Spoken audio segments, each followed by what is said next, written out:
You see, the basic problem is most people, when they're working on their job, they get to thinking, you know, I really ought to be spending time at home with my family. And then when they're at home with the family, they get to thinking, you really ought to be out there working for my family. And so when they're out there working for the family, their mind is back home. And when they're back home, their mind is back out there in the field. And then they tell everybody, well, I don't ever have time to do anything.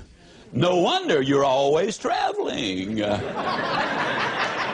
You see, the basic problem is not lack of time, it is lack of direction. We all have exactly the same amount of time, whether we're a millionaire or a pauper. All of us have 24 hours every single day.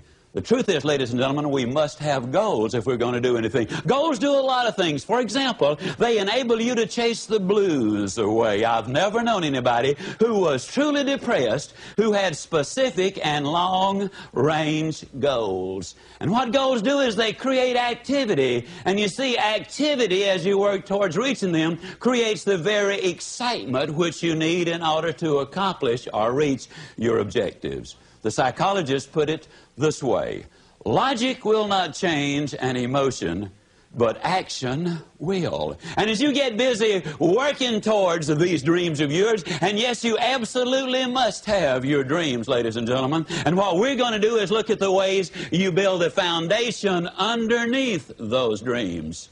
Several years ago, they did an experiment with a number of college students. And in this particular experiment, they let them go to sleep, and they hooked these brain machines up to them. With these brain machines, they could determine precisely within a matter of seconds when the student went to sleep. Then they could tell when that student started to dream. And as the student would start to dream, they would awaken him or her. And then they'd let them go back to sleep, and that is no problem. But when they started to dream, they would awaken them again. And with those brainwave machines, they can tell exactly when they start to dream. At the end of one night of this kind of treatment, many of the students were nervous and fidgety.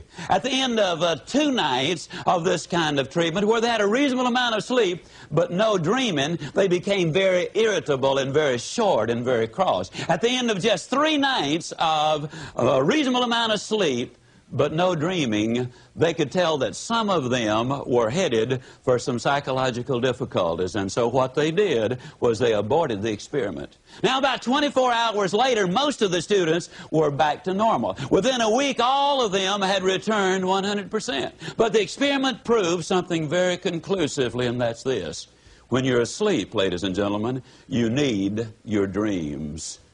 I'm here to tell you that when you're wide awake, you also need your dreams. You must have your goals. You'll never make it as a wandering generality. You must become a meaningful specific. If you're going to work tomorrow because that's what you did yesterday, you're not going to be as good tomorrow as you were yesterday, because now you're 2 days older and no closer to the goal which you do not have. You can't make it as a wandering generality. Most people understand you got to become a meaningful specific. It reminds me of an experiment done some little while ago by Jean-Henri Fabre, the great French naturalist.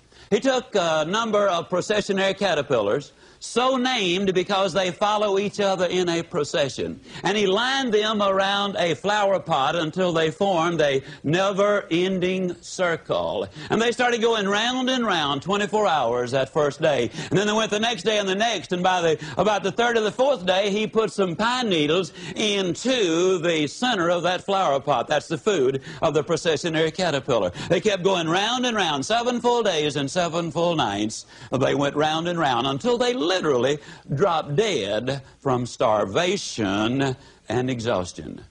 With an abundance of food less than 6 inches away, they had starved to death because they confused activity with accomplishment. You've got some friends that are in the same shape. They're busy, busy, busy all the time. They're going, going, going, going, and they're here and they're there and they're somewhere else. But they never really accomplish anything because they don't have those specific, clearly identifiable objectives. You've got to have those goals.